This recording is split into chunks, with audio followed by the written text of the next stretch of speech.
নমস্কার, কেমন আছেন সবাই?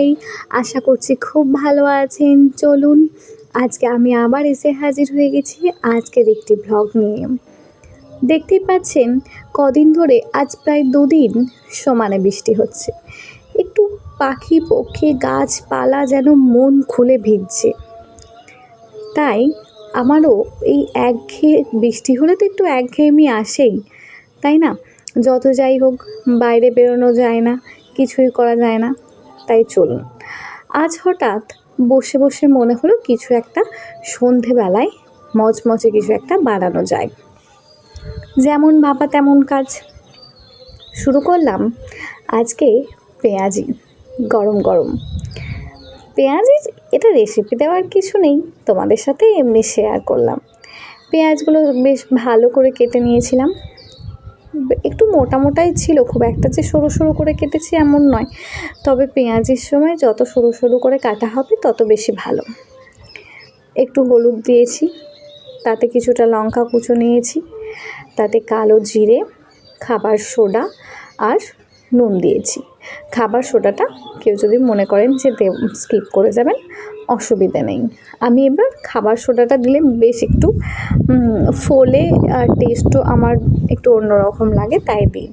এবার পেঁয়াজ আর বেসনটাকে বেশ ভালো করে মাখিয়ে নেব সামান্য জল দিয়ে দিয়ে। এবার এতে হয়নি, এরপরেও কিছুটা বেসন আমায় অ্যাড করতে হয়েছে। অ্যাড করে বেশ ভালো করে পেঁয়াজিটাকে আমি মেখে রেখে দিয়েছি। দেখতেই পাচ্ছেন বাবেল উপরে সৃষ্টি হয়েছে। বাবেল সৃষ্টি হওয়া মানেই প্রায় মাখাটা আমার কমপ্লিট। এরপর সামান্য একটু অল্প করে পোস্তও ছড়িয়ে দিলাম। এবার কড়াইতে তেল গরম করতে দিয়ে তেল যখন বেশ ভালোভাবে গরম হয়ে যাবে তখন এবার আমি পেঁয়াজিটা দিয়ে দেব। আমি জানেন তো এই ধরনের আগে খুব একটা প্রথম পারতাম না। সব রান্না পারলেও এই বেগুনি, বেসন, পেঁয়াজি এগুলো পারতাম না, ভিতরটা কাঁচা থেকে যেত। তবে এখন আস্তে আস্তে মোটামুটি পারি। হঠাৎ এই যে যা ওয়েদার, গরমের ওয়েদারে বেশ একটু পেঁয়াজি বা চপ না হলে হয়। কিন্তু চপটাও যে আনবো তাতে তো আবার বেরোতে হবে বাইরে, তাহলে বৃষ্টিতে ভিজতে হবে। তাই যেমন ভাবা তেমন কাজ, বাড়িতে বসে বানিয়ে নিলাম পেঁয়াজি। পেঁয়াজিগুলো এইভাবে বেশ ভালো করে ভেজে নেব, দেখতেই পাচ্ছেন। আর যারা বেশি ঝাল খান তারা বেশি কাঁচা লঙ্কা দিতেই পারেন। আমি ঝালটা আমার ছোটো মেয়ে থাকে বলে এমনি কম দিই। আর যেগুলোতে দিয়েছি সেগুলো বোঝা যাবে সেগুলো আমরাই খাবো বড়রা, আর যেগুলোতে নেই সেটা আমার মেয়ে খাবে, সেই ভেবেই দেওয়া। তো পেঁয়াজগুলো বেশ ভালো করে এপিট ওপিট বেশ ভালো করে লাল লাল করে ভেজে নেব। এক পিঠ যখন হয়ে গেল আর এক পিঠ উল্টিয়ে নিলাম।